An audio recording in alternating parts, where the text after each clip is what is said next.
This is Caesar de Bello Gallico Liber Primus, chapter 14.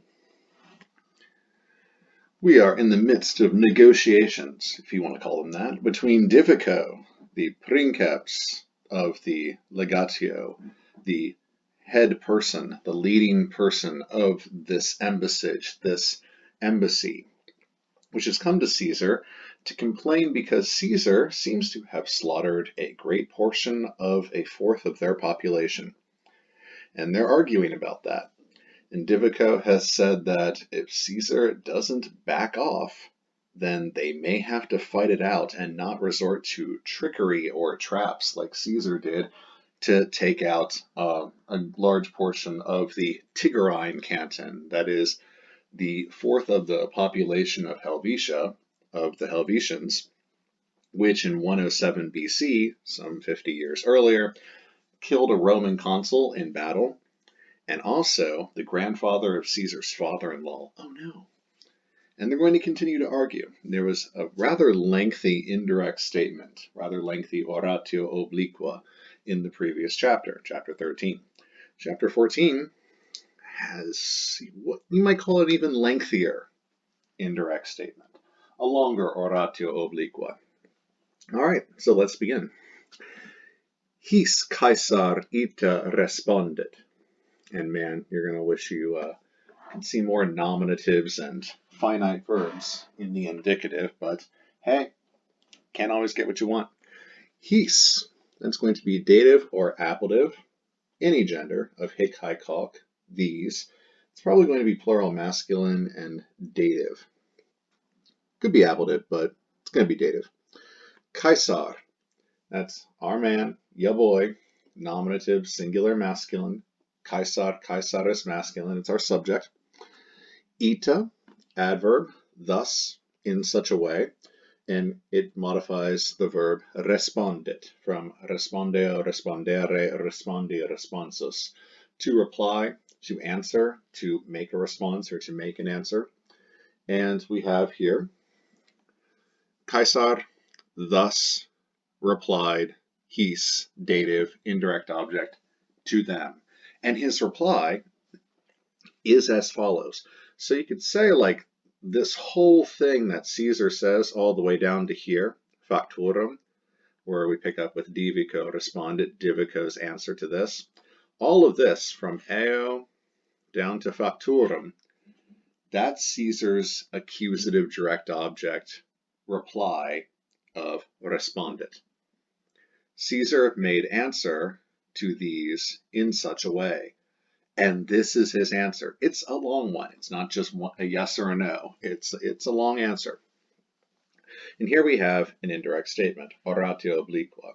This explains why the subject of the indirect statement is in the accusative case, because an indirect statement is one long noun clause. It's like one big accusative. And the verb will be an infinitive, because the subject of an infinitive is an accusative. Nominative is the subject of a finite verb, a verb with an ending like respondit. Caesar responded, Caesar made answer.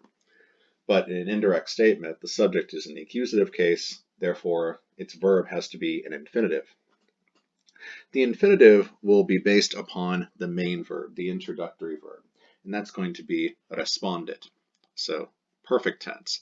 That means that we're going to cast a lot of the indirect statement, so the entire thing, in secondary sequence. So we're going to have secondary sequence because of the perfect tense responded. He replied.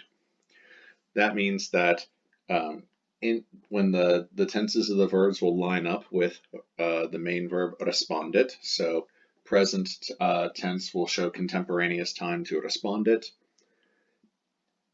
Perfect tense will show prior time to responded, and future infinitives will show a time subsequent or after responded. Now, any subordinate clause, like a relative clause, that verb will be in the subjunctive, even if it would normally be an indicative if we were not in oratio obliqua, if we were in oratio recta. Because we are in oratio obliqua, indirect statement, and a rather long one at that. Subordinate clauses, their verbs are in the subjunctive, and they follow sequence of tenses based upon the main verb. So we're in secondary sequence. So you'll see lots of imperfect subjunctives and pluperfect subjunctives. All right, let's start. Eo sibi minus dubitationis dari, quod eas res quas legati helveti, cum memorassent memoria teneret, atque eo gravius ferre, quo minus merito populi Romani accidissent. And we'll stop at that semicolon. So eo comes from is ea id, and it's ablative, masculine, or neuter, singular. And it's kind of a weird usage here, but it's actually pretty normal that you have an is ea id, and it's picked up or answered by a qui quod to explain more about what the is ea id is, to identify it, to be more descriptive about it. It's kind of what's going on here. It's in the ablative, so we'll translate as because. Because of this, or for this reason, because of this. And you're like, well, what's the this? And then here it is. The quote answers what the this or the reason is that he's starting off with. For this reason, sibi. Now sibi, that's the dative of the reflexive sui, sibi, say. So you should be able to circle the reflexive and draw an arrow back to the subject. And because we are in indirect statement, that subject is going to be Caesar. So it refers back to Caesar. You could write Caesari over sibi if it makes you feel better, because that's to whom it's referring. So because of this, for him, for Caesar, minus. Minus is the comparative of parvus. We have small and minus is smaller. As an adverb, it's going to be less. So minor, minoris, and then the neuter minus minoris would be the comparative adjective. The adverb will just be minus, so minus, less, like subtraction. So less, dubitationis. We have minus, and then it takes a genitive, less of doubt. In English, we would just say less doubt. We have less of doubt. It's like quid consilii, what of a plan? What sort of plan? What plan? Minus dubitationis, less of doubt. It's like an objective genitive. Less of this. Or partitive. I'm sorry, partitive genitive. Less of this. Dari. Okay, we have an infinitive. That's a present passive infinitive of do, dare, dedi, datus, to give. So dare, to give, is the present active infinitive. Dari is the present passive infinitive, to be given. And because we're an indirect statement, this infinitive is going to be a main verb. Treat it, when you translate it, as if it were a regular finite verb. Because of this, the subject is minus. Less of doubt is given sibi to him, meaning he had less doubt or less hesitation. Because of this, for this reason, he had less hesitation. There was less hesitation given to him. Less of hesitation is given to him. Why? Why would that be, Caesar? Quod, because. For which reason? Quod eas res, eas, from is ea id, once again will be answered by quas. The res, from res, rei, feminine, like stuff. Probably the best English translation for res is stuff, because you have to sort of use context to specify what it is, and that's how res works. Res by itself has lots and lots and lots of different meanings. Eas res, those stuffs, those things, those, we could say, well, let's go ahead and identify what the things are, because the quas is the eas is picked up by quas. Which things? Those things which the legati, quas is going to be the accusative plural feminine of qui quod, the direct object of some verb coming up, where legati, it's actually going to be an adjective here. well, or actually, no, I'm sorry, this is going to be it's going to be our noun. This is our nominative plural masculine subject, where helveti is going to be our subject, from helvetios aon. Apologies there. Legati, nominative plural masculine subject, where the Helvetian lieutenants are the Helvetian ambassadors here, meaning Divico and I guess the guys he brought with him, the Helvetian legati ambassadors. Because remember, it's legatos ad eum mittunt. They send ambassadors to him. Because those things, that stuff which the Helvetian ambassadors commemorassent from commemoro, commemorare, commemoravi, commemoratus, not just to remember, but to really remember, or to recall, or to bring to mind. You could even translate as to mention, like to bring up from memory. Oh, I just want to mention, mean I just remember it and I want to put it down when I talk about it. That form looks kind of weird, right? Commemorassent. You're going to have to cram a VI. Commemoraviscent. Commemoraviscent. This is syncopation. Syncopation is a shortened form. It's a truncated form. Instead of commemoraviscent, we have commemorassent. It is the third person plural pluperfect active subjunctive of commemoro. So to recall, to remind, and it takes an accusative, which is kind of weird because verbs and things of remembering and forgetting typically take the genitive. But here, commemoro, it's a transitive verb that takes the accusative. So because of the things which the Helvetian ambassadors had recalled, had brought up, they've reminded him of this, or they brought out of memory. And what are those things which the Helvetian ambassadors had mentioned? Oh, that would be that they killed the Roman consul Lucius Cassius in 107 BC. Divico himself apparently was the dux, the leader of the Helvetians at that battle. How old is that dude, by the way? So because of, for which reason, he had less hesitation. There was less hesitation given to him for the very affairs which the Helvetian ambassadors had brought up, had brought from memory, they had mentioned. Memoria tenerent. Memoria would have a macron, if Mr. Friese put it. Tenerent. He, teneret, Caesar is the subject here, he was holding. And it's imperfect subjunctive, so it's contemporaneous to the main verb being responded. He replied that he was holding by means of memory. He held in memory, or you could just say he remembered. He remembered the things which the Helvetian legates had brought up. Oh, no. I remember that. And for this reason, I have less hesitation. Less hesitation was for Caesar, because he remembered the very things which the Helvetian ambassadors had brought up.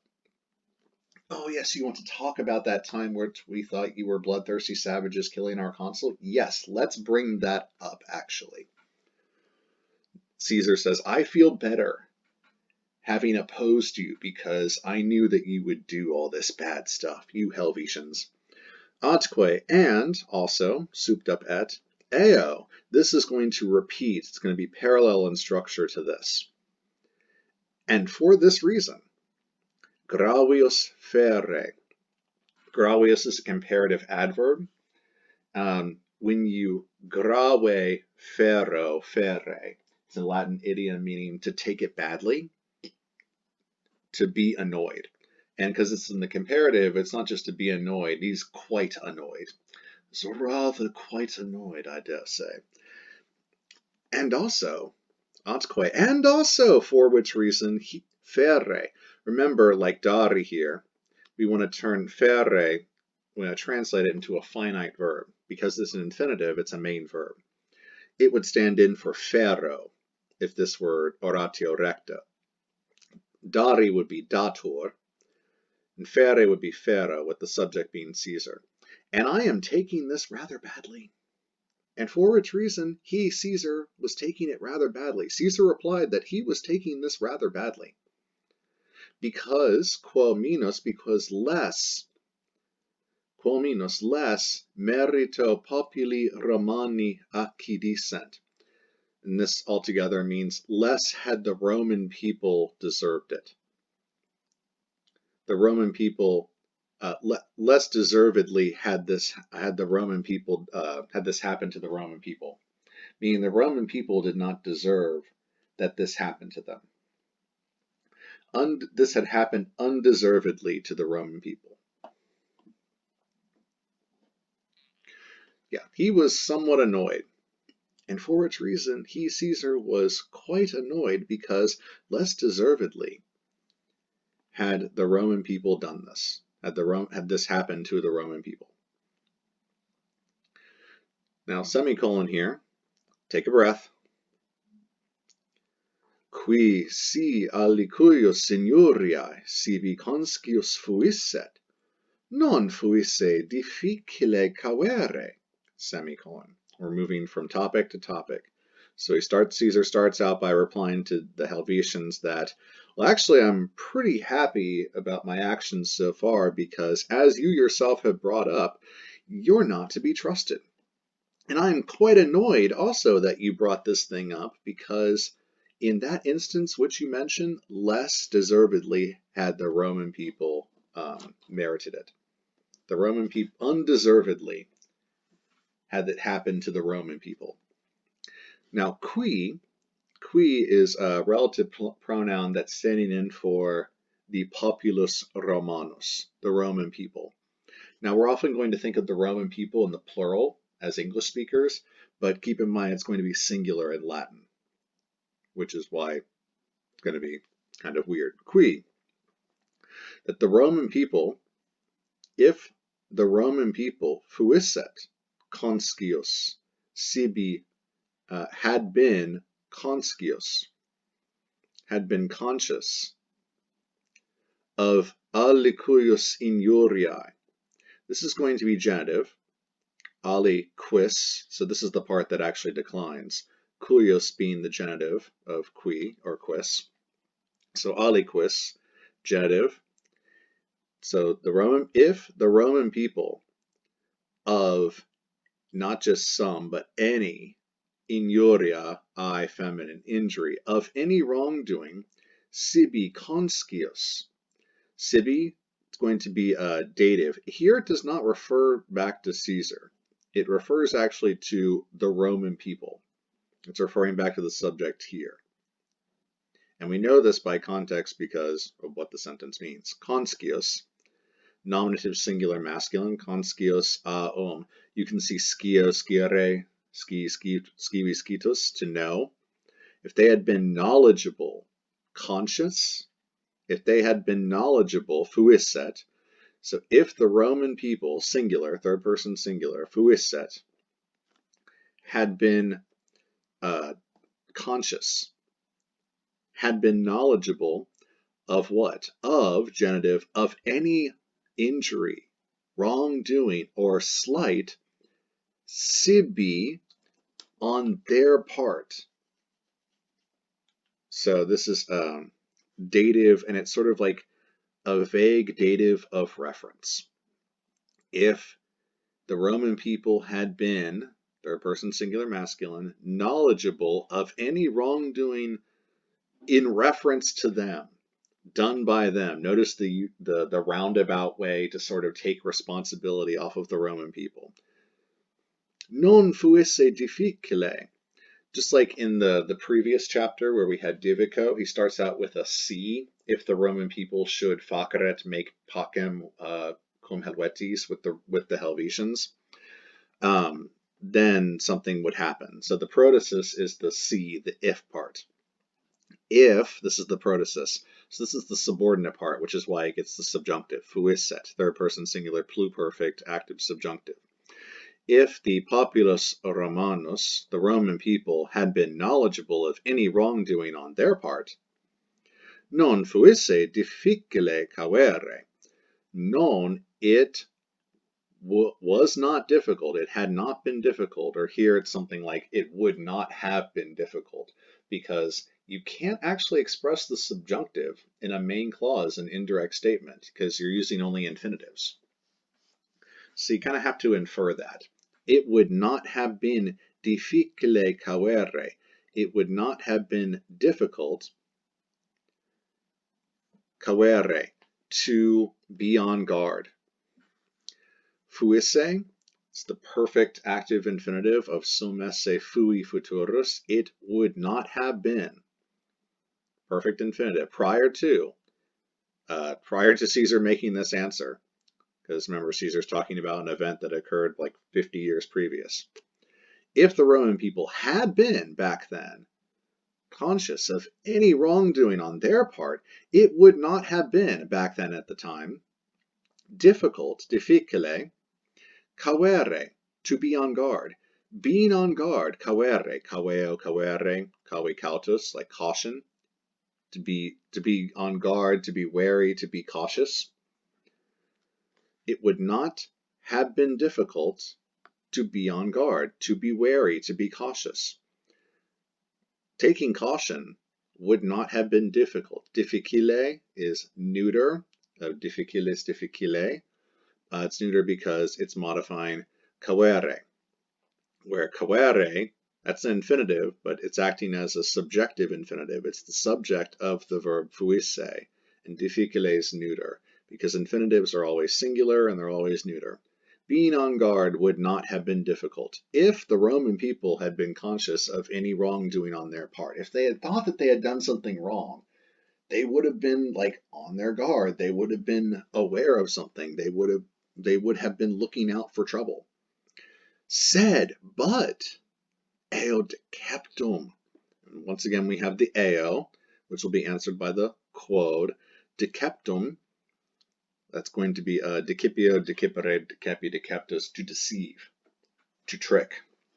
And deceptum is going to be accusative singular masculine, and it's agreeing with an implied populum Romanum.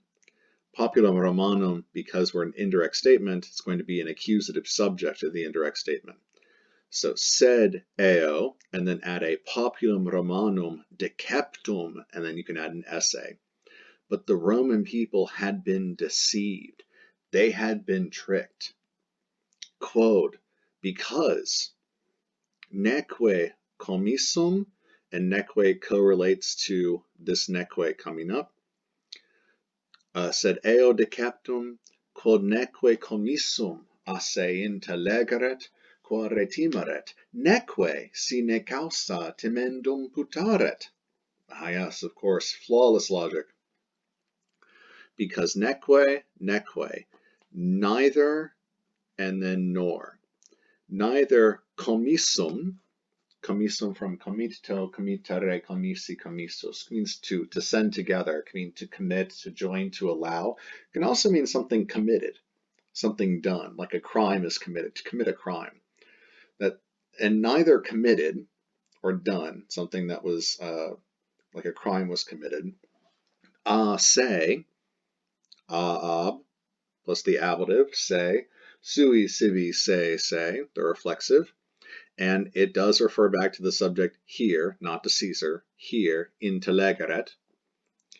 So intellego, intellegere, intellexi, intellectus, to understand. Third person singular, imperfect active subjunctive, to understand. It's imperfect because we're in a subordinate clause. Because, it's causal clause, because neither were they understanding, neither were they given to understand that commissum asse, something had been committed, had been done, asse, by them. Notice here the use of the passive voice with an agent to really take the agency and responsibility off of the Helvetians. He doesn't say that they the responsibility off of the Romans, not the Helvetians. He takes the responsibility off of the Romans. Because Caesar is saying that the Romans did not understand that they had done anything, that anything had been done by them. Instead of saying, Caesar does not say that the Romans understood that they had done anything, to use the active voice. Anything had been done, commissum, having been done, se, by them. Quare, for which, qua and re, for which reason, because of which, it's probably best to say for which timeret, it might be afraid, meaning the Roman people. The Roman people had been deceived because it neither, meaning the Roman people, neither understood that something had been done by them for which they might be afraid, for which they should be afraid. Third person singular imperfect subjunctive active of timeo, timere, timui, for which they should be afraid. Neque, nor, sine, plus the ablative, causa I feminine, cause or reason, nor without cause. Timendum, a gnarly ND thingy. Timeo, timere, timui again, like right here, timeret. Timendum, it's either a gerund, gerundive, or passive periphrastic.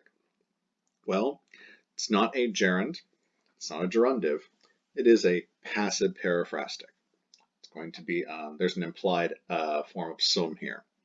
And then putaret is third person singular, imperfect, active, subjunctive. Puto, putare, putavi, putatus, to think or compute. Put in your computations, to think it over, to imagine or to fancy. So they neither understood that something had been done by them for which they ought to be afraid, instead of, they were not on their guard. Neque, nor did they think that they had to be afraid, that it had to be feared by them sine causa, without cause, that they had to be afraid without reason, for no reason. The Roman people had been deceived, for they neither understood that something had been done by them for which they ought to be afraid, nor did they think that they had to be afraid for no reason, or without cause. So Caesar's answer so far, because that's pretty much the first sentence, runs like this. He makes 3 points. So Caesar thus made answer to these. For this reason, he had less hesitation, because the Helvetian ambassadors, for which reason he had less hesitation, because he remembered the very things which the Helvetian ambassadors had mentioned, and for which reason he was greatly annoyed, because undeservedly had it happened to the Roman people. If the Roman people had been conscious of any wrongdoing on their part, it would not have been difficult for them to be on their guard, but they had been deceived, because they neither understood that something had been done by them for which they ought to be afraid, nor did they think that they had to be afraid for no reason. Flawless logic, Caesar. They didn't do anything wrong. The Roman people are blameless in this, because they weren't ready for your attack. When you attacked the Roman people and killed the consul and the grandfather of my father-in-law, says Caesar, when you did that, Divico, Caesar says, you did so when the Roman people were not aware that you were coming after them. They were not on their guard. You attacked them unawares, so it's okay if I attacked you unawares, is the implication. The Roman people did not think that they had done anything wrong. Otherwise, they would have been on their guard. No, they were deceived. There was deception involved. You say you learned from your fathers not to rely on tricks or traps. Well, I say different. Quod si is but if. Veteris contumeliae oblivisci vellet, num etiam recentium injuriarum, quod eo invito, iter per provinciam pervim temptassent, quod haeduos, quod ambaros, quod alabrogas vexassent, memoriam deponere posse? Ah, indeed, yes. But if veteris, from vetus veteris, it's adjective meaning old, former, of older time, and it's a genitive, agreeing with the noun contumeliae, from contumeliae feminine, which means an insult or slight. Some old insult in the genitive. Oblivisci, my favorite Latin verb. Obliviscor, oblivisci, oblitus sum, to forget, takes the genitive, to be forgetful of something. This is the present infinitive form. Because it's deponent, it only has this passive form in the present. So it looks passive, please translate as active. So to forget, looks like to be forgetted. So to forget. Wellet, third person singular, imperfect active subjunctive of volo, velle, volui, to wish or want. But if he should wish to oblivisci, and the subject is Caesar, he's referring to himself, because remember, Caesar's still talking.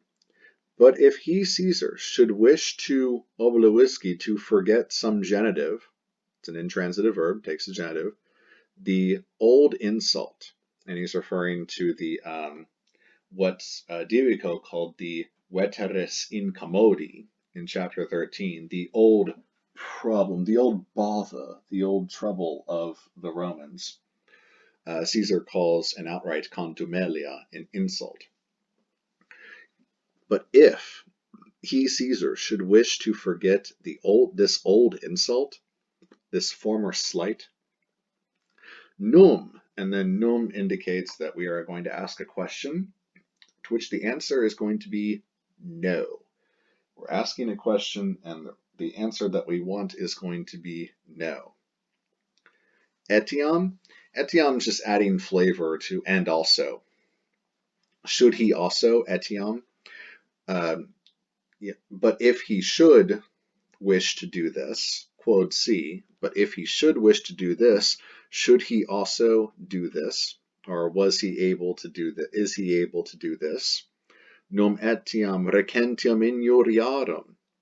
Recentiam from recens, recentis, recent, fresh, newish. Injuriarum is the genitive plural of injuriae feminine, wrong or injury, of recent injuries, fresh wrongs. Quod, because, what of the fact that? Here it's probably translate quod best as what of the fact that. But if he should wish to be forgetful, to forget former wrongs, what of the recentium injuriarum? Should he also forget the recentium injuriarum? The quod eo invito. What of the fact that eo invito, eo is ea, it refers to Caesar. Invito, from invitus on, mean unwilling. And here we have a very short, crisp ablative absolute. Eo invito, very terse. So with him unwilling. You could also translate this to say without his permission, means Caesar's permission. With him being unwilling, with the, here it's pronoun and then adjective, with the pronoun being the adjective, with him being unwilling, without his, what of the fact that without his permission. And iter, itineris neuter, nominative or accusative, per plus the accusative provinciam, through a journey or a route or a march through the province, per vim, by vim, force, vis feminine, violence, through force, through violence, temptassent. Once again, a syncopated form like we had commemorassent. So temptavissent would be the full form. Third person, plural, pluperfect, active, subjunctive of tempto, temptare, temptavi, temptatus, to try. What of the fact that they, meaning the Helvetians, had tried a route through the province by force? through force, without his permission, without Caesar's permission. How could you? Quod, what of the fact that the haiduos, accusative plural masculine, the aidui, you can also get rid of the H and have it say aiduos instead of the haiduos.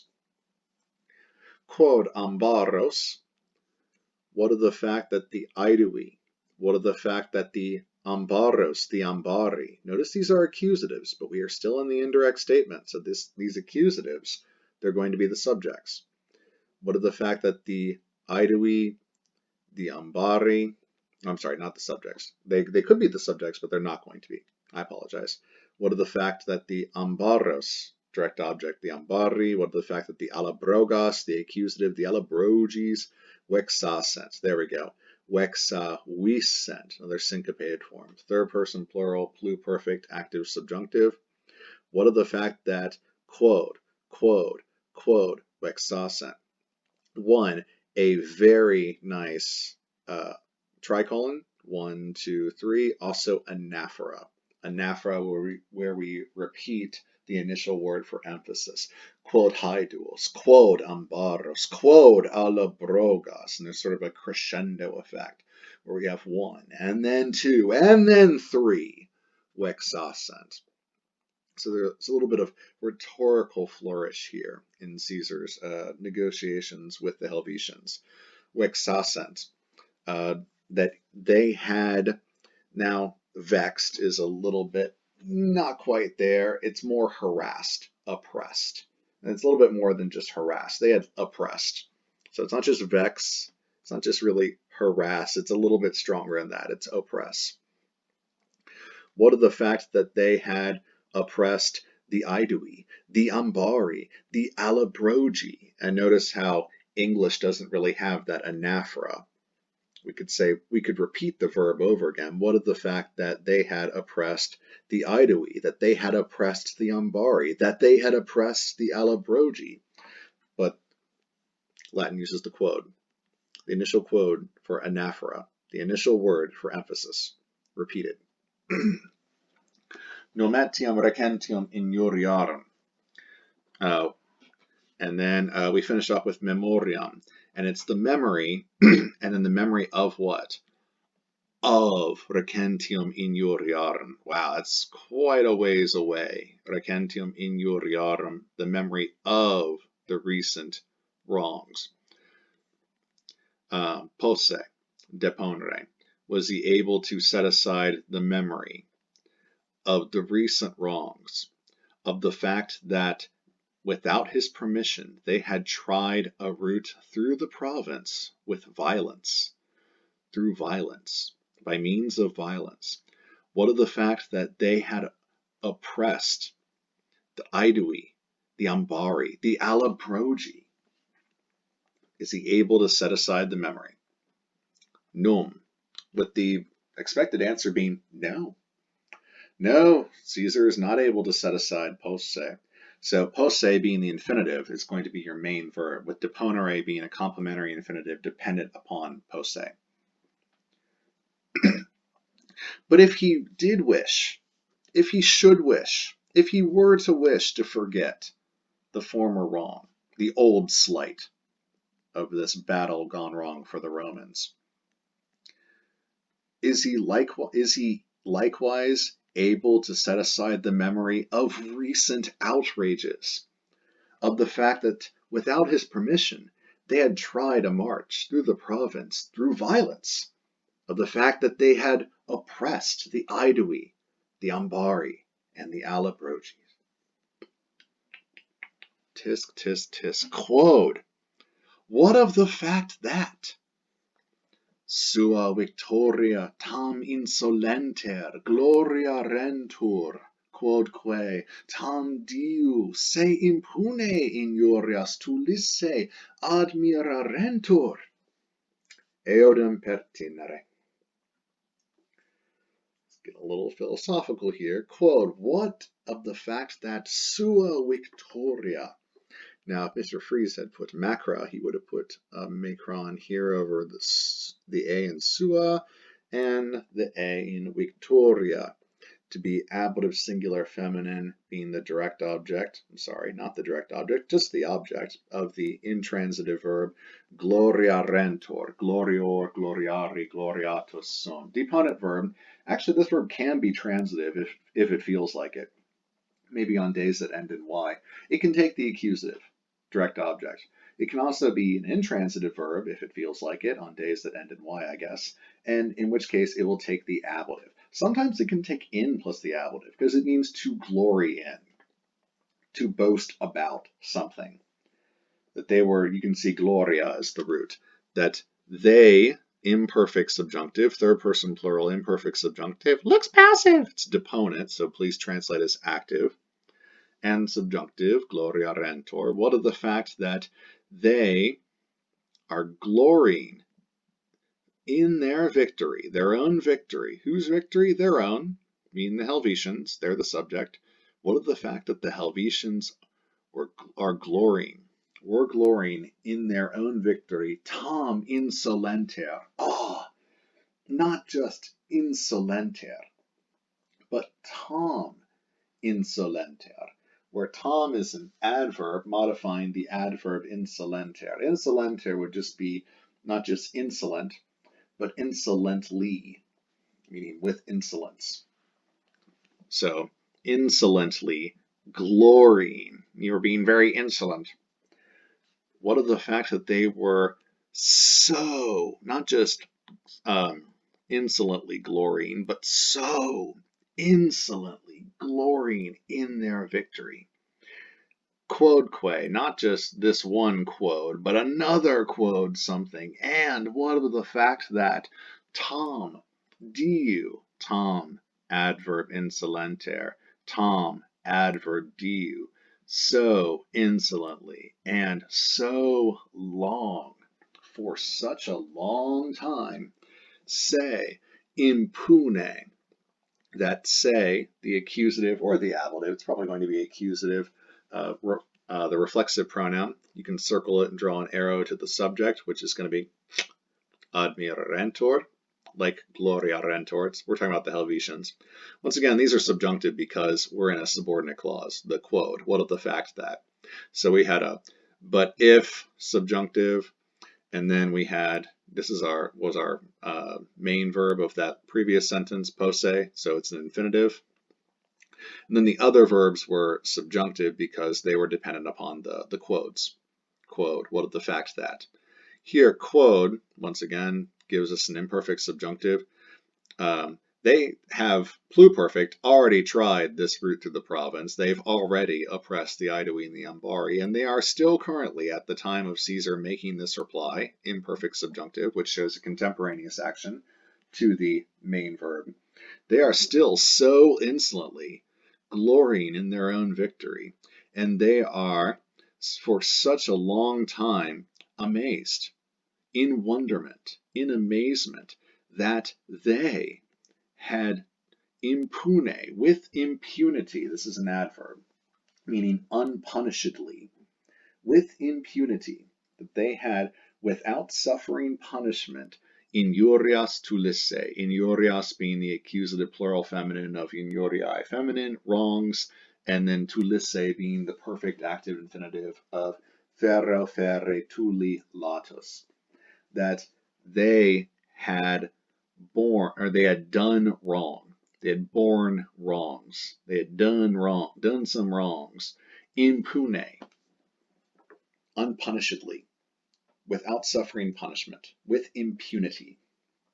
And they had done so tam diu, for so long. And of all that they were admirarentur, they were amazed.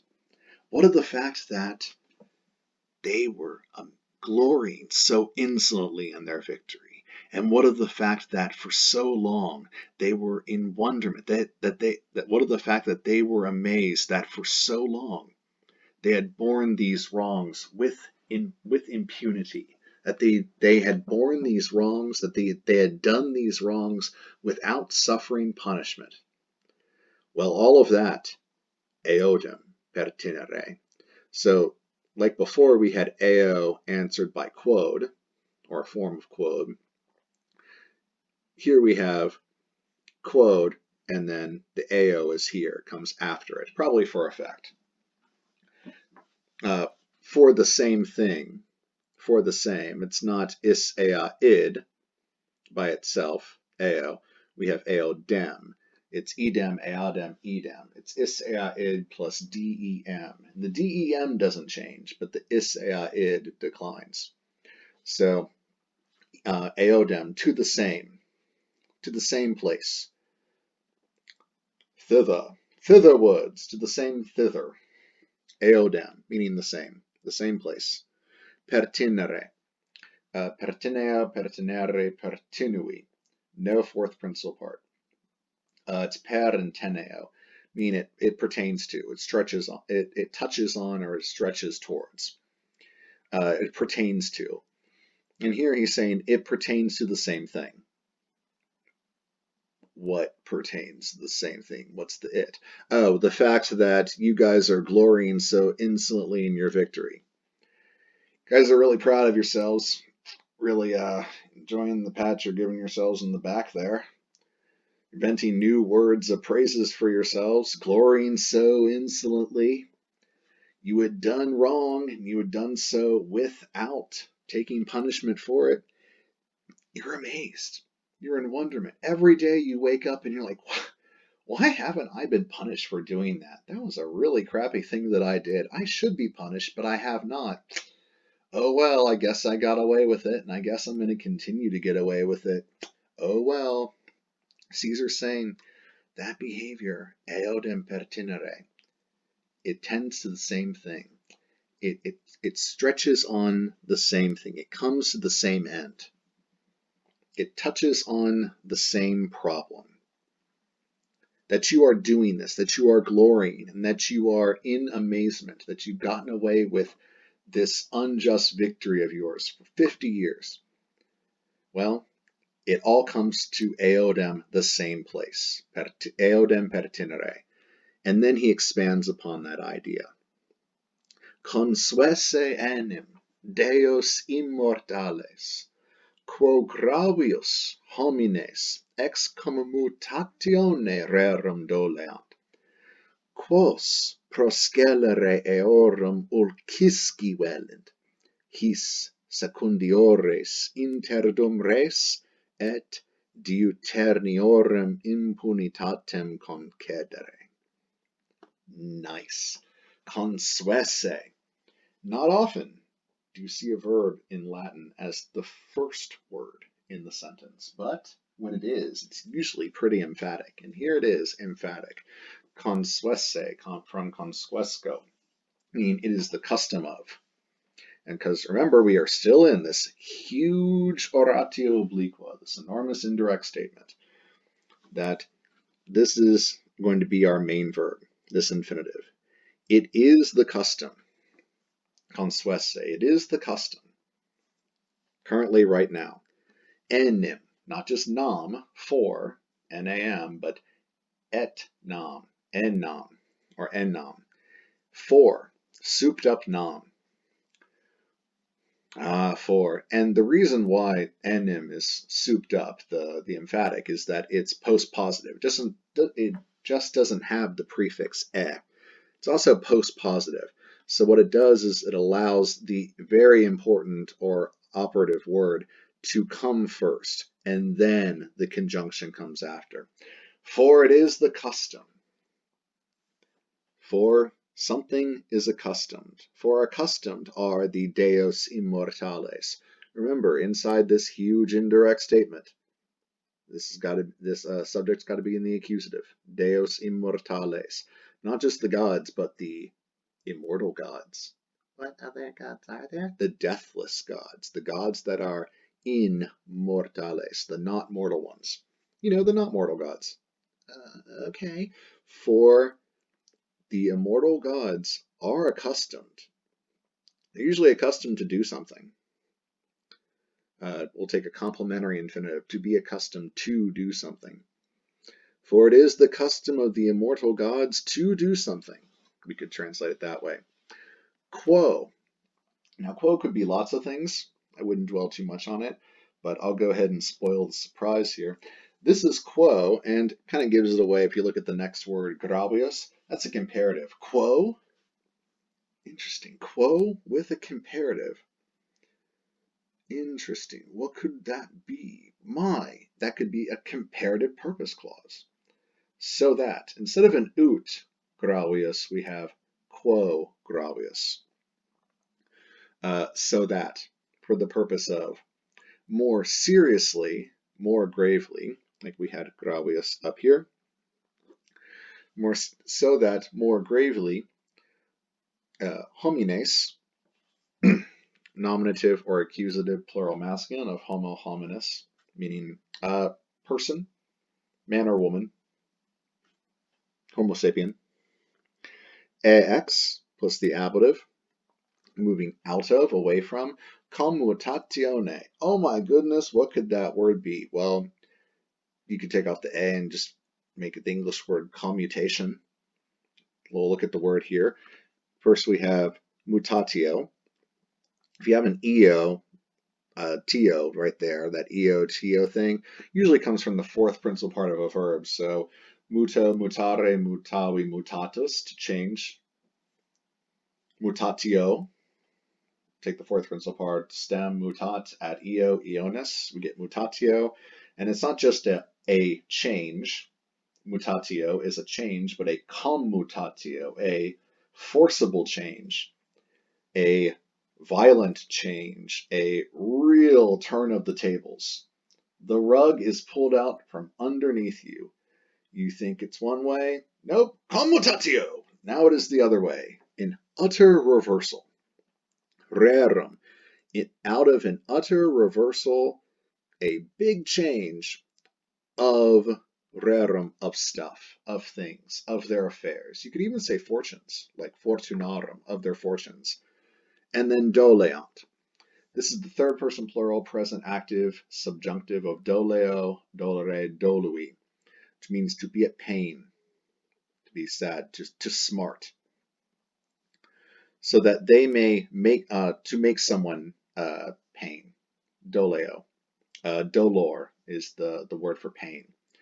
So that they may, the immortal gods may make smart, they may hurt, they may dole out the harshness, dole out the pain.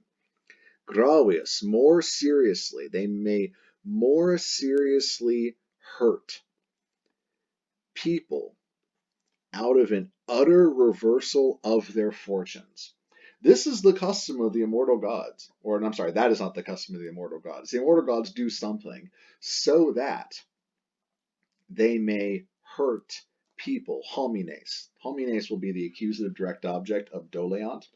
So that they may more gravius, seriously hurt people from, out of, a commutatione, an utter reversal, a big table shifting change of their fortunes. My, the shoe is on the other table, or something like that? Yes, sure. What is that American expression about shoes and feet? Quos proscellere eorum ulcisci velant.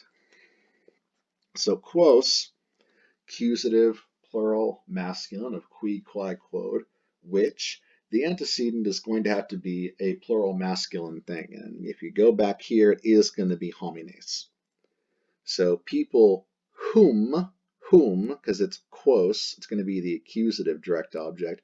People whom, because there's going to be a subject, of this verb velant, and it's not quos. These people whom, pro plus the ablative, skelos, skeleris, neuter, which means wickedness, crime, pro, on behalf of their, or for their, because of their, scelere, their wickedness, their crime, their criminality, and eorum, just flavoring, it's their crime, genitive plural, masculine, on behalf of the crime of them, on behalf of their crime. Whose crime? Their crime.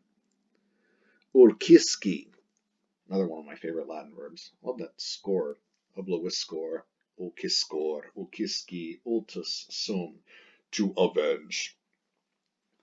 Ulciscor, to avenge, to take vengeance.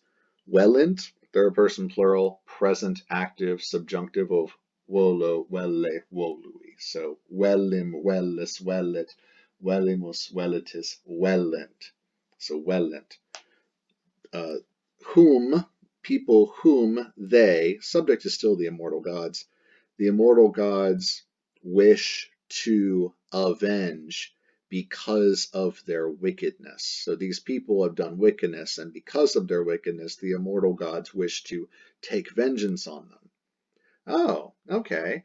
So these are bad people, and the immortal gods want to take vengeance on them. So they do something for the purpose of more seriously hurting these people out of an utter reversal of their fortunes. You can see where this is going. For it is the custom of the immortal gods, for the immortal gods are accustomed to do something in order to make people whom they wish to avenge on behalf of their wickedness, to make them hurt more seriously out of an utter reversal of their fortunes. So what do? They his secundiores interdum res et deuterniorem impunitatem concedere. His, dative or ablative plural of hic, haec, hoc, any gender. It's probably going to be dative. Could be ablative. No. Secundiores. Now, secundasaum, it means second, and it comes from sequor, because second always follows a first. Otherwise, it wouldn't be second. Secundus, the thing that follows. Now, if something follows, that means that it's favorable. That means like it kind of fell into place the way that you wanted it to. So it kind of followed up. It's favorable. So secundasaum can also mean favorable.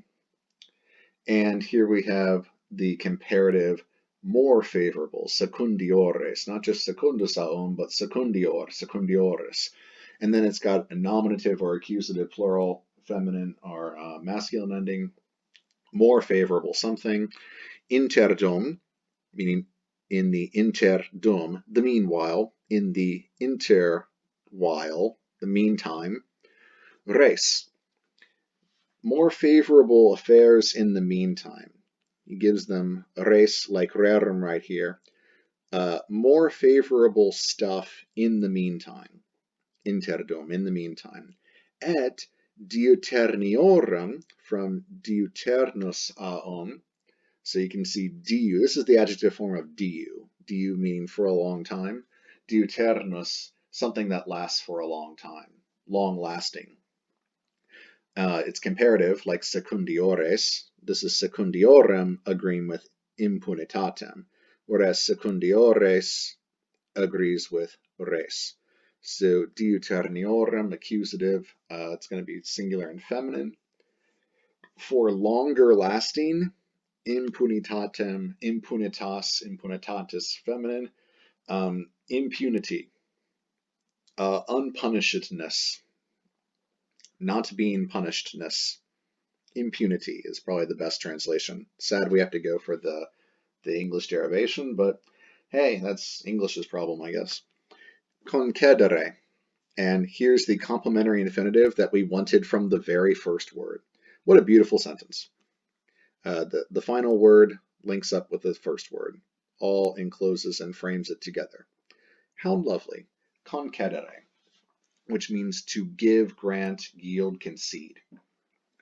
So, for the immortal gods are accustomed to give way, to yield or concede, to give, secundiores res interdum, more favorable affairs in the meantime, and longer lasting impunity to these whom they wish to punish on account of their wickedness, so that they may make them hurt more on account of the utter reversal of their fortunes. Sometimes the gods like to do something where people who have done wrong, the gods just let them get away with that. Every day these people wake up and they think, am I really going to get away with this today? They go to bed that night and they wake up the next day and they think, wow, I really can't get away with it for this long, and they keep getting away with it.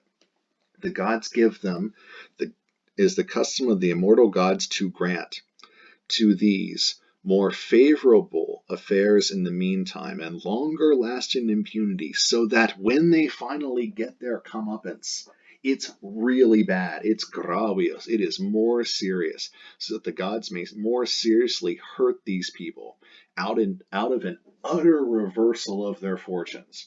They think they're going to get away with it, and that just when they think that they've gotten away with it for a long time and they keep getting away with it, the gods all of a sudden smack, what the five fingers say of the face, smack, an utter reversal of their fortunes, and they bring them down.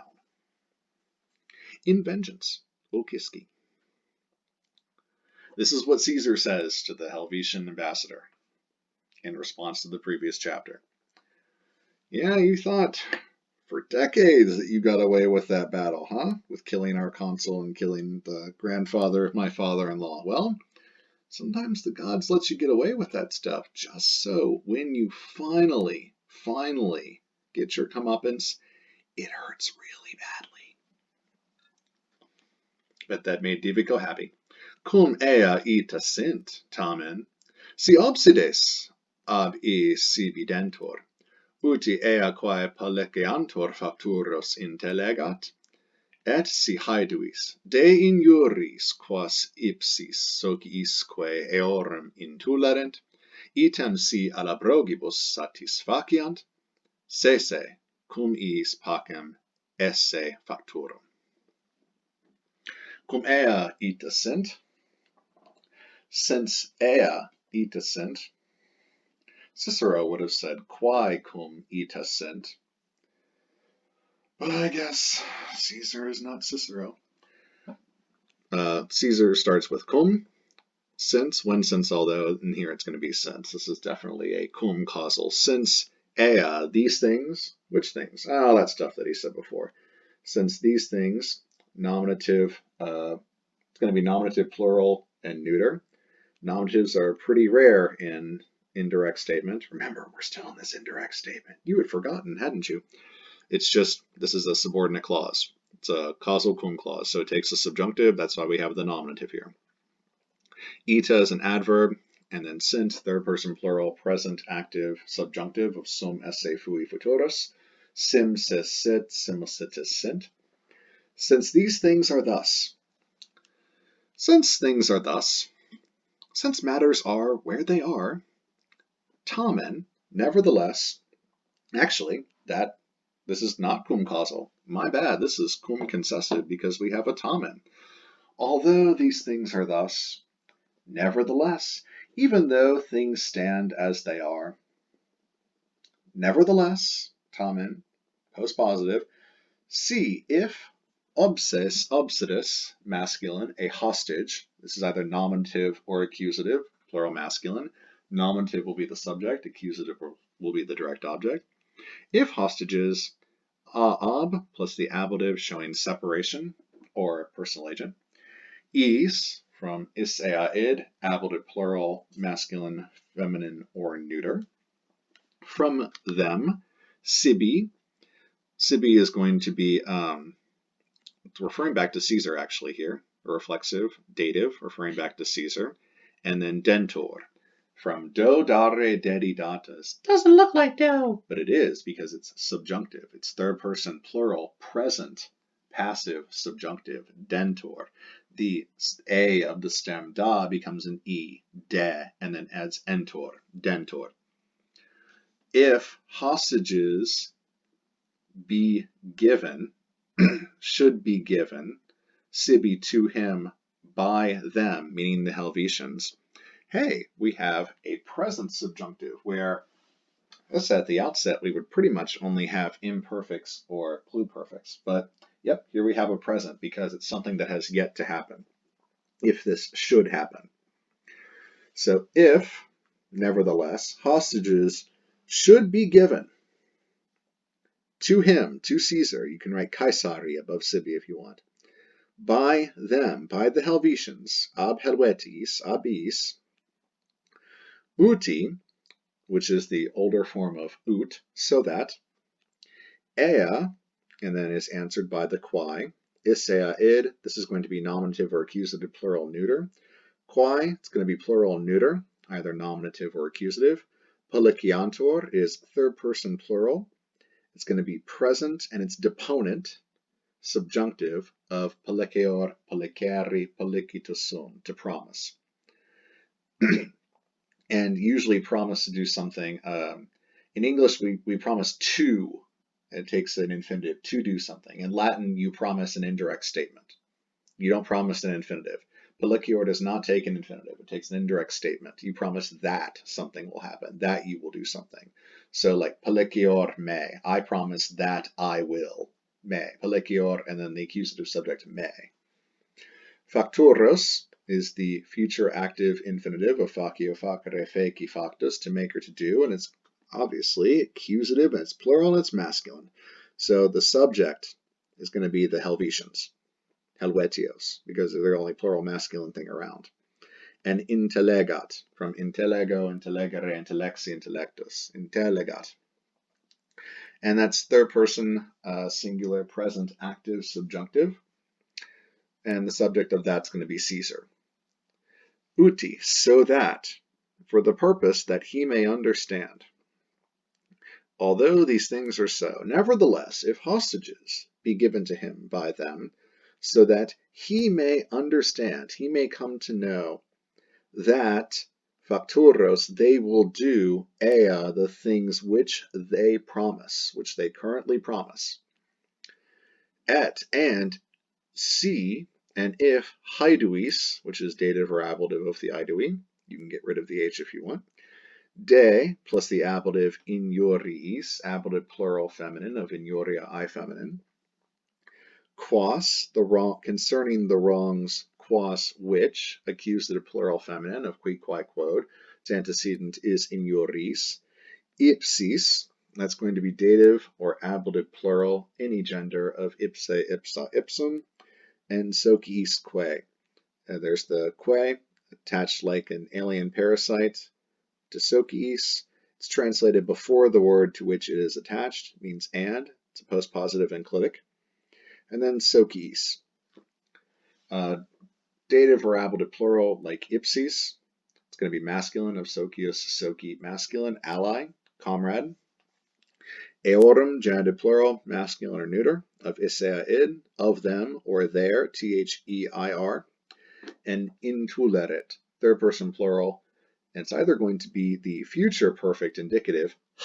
Why would we have an indicative inside indirect statement? That's ridiculous. So let's get rid of the future perfect answer, and let's put a perfect subjunctive. Intolerant, perfect subjunctive. And if haiduis, probably going to be dative. I don't know if we have a reason for that. The wrongs which they have borne upon ipsis, dative, themselves, I guess the idui themselves, and their allies, and the allies of them, of the idui. Item, and likewise, if C, the C picks up here, if they do this verb to the idui, and if they do the same verb to the alabrogi. So the C tells you that the same verb goes with this guy and with this guy. Alabrogibus is dative, like iduis is dative. If they satisfacio, satisfacere, satisfeci, satisfactus.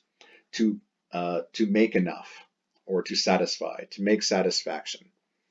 Third person plural, present active subjunctive. And if they should make satisfaction unto the dative idui, make satisfaction to the idui concerning the wrongs, the injuries, the outrages, which they have borne, which they have brought or inflicted upon them, themselves, meaning the idui, and their, meaning the iduis, allies. And likewise, if they make satisfaction to the alabrogis, what then will happen? Se, emphatic se, accusative, singular masculine, because it's referring to Caesar, Caesar. So you could write Caesarem if you want, because it's the accusative singular masculine accusative subject of the indirect statement. Se, and if cum is, with them, ablative, with them, pacem, accusative singular feminine, pax pacis, peace, esse factorum, for factorum esse. This is going to be the future active infinitive of facio, facere, feci, factus, to make or to do. He, Caesar, will make, notice it's also accusative singular masculine to show it goes with Caesar. He, Caesar, will make pacem, peace, with them, the Helvetians, cum is. Under what conditions? If hostages are given by them to him, are given unto him by them, so that he may understand that they will do the things which they promise. And if they make satisfaction to the Aedui concerning the outrages which they have inflicted upon them and their allies, and likewise if they make satisfaction upon the Allobroges. That's when Caesar will esse factorum. This is the main verb, because it's an infinitive. He will make peace with them. Although these things are so, although these things stand as they are, nevertheless, if hostages are given unto him by them, so that he may understand that they will do the things which they promise, and if they make satisfaction unto the Aedui for the outrages which they have done to them and their allies, and likewise upon the Allobroges, then he himself will make peace with them. And that is the end of the indirect statement. Divico respondit, Divico made answer. Notice it's a shorter one. Ita Helvetios, a maioribus suis institutos esse uti obsides accipere non dare consuerent. Divico made answer that, another indirect statement, that thus Helvetios, accusative plural masculine, subject to the indirect statement. Thus the Helvetians, ab, from, or by, maioribus, from the maiores, maiorum, the ancestors, from their ancestors, suis, and theirs. Thus the Helvetians, from their ancestors, institutus esses, they have learned, or they have been taught. Instituo, instituere, instituti, institutus, they have been taught. Perfect passive. Already it has happened. Prior to Divico making answer to Caesar. The Helvetians have been already taught by their ancestors thus, with the result that, so this ita kicks us into a adverbial result clause, with the result that they, consuerent, they are accustomed to accipere obsides. They're accustomed to accept, to receive accusative plural masculine obsides, hostages, not to dare, not to give them. Dun dun dun. Divico replied that the Helvetians have been taught thus by their ancestors have been taught such by their ancestors that they are accustomed to receive hostages, not to give them. Eos rei populum Romanum esse testem. Oh, no, we didn't. Eos, genitive, singular, any gender of esse id. It's going to be feminine to agree with rei, which is going to be the genitive of res rei, feminine. Of this thing, of this fact, we could say. Populum Romanum esse testem. Of this fact, the populum Romanum, the Roman people, accusative subject of indirect statement. Esse stands in for est. The Roman people are esse. This is going to be infinitive because it's still the indirect statement. The Roman people are. If we have an accusative subject of this indirect statement, then we're going to have a predicate accusative instead of a predicate nominative to go with a nominative subject. If this were an oratio recta, it would be populus Romanus est testis. Here we have the Roman people are a witness. of this fact, that the Helvetians are accustomed to receive hostages, not to give them. The Roman people are a witness to this fact. Oh! Hoc responso dato, discessit. Hic haec hoc goes with responso, and then dato. So responso, response, reply. Dato, from do dare dedi datus, given. So another ablative absolute. With this reply having been given, this reply made, with the noun participle, discessit, he left. Discedo, discedere, discessi, discessus, to leave. He departed. He took his leave. This response given, he took his leave. After giving this response, he left. Guess that concludes negotiations.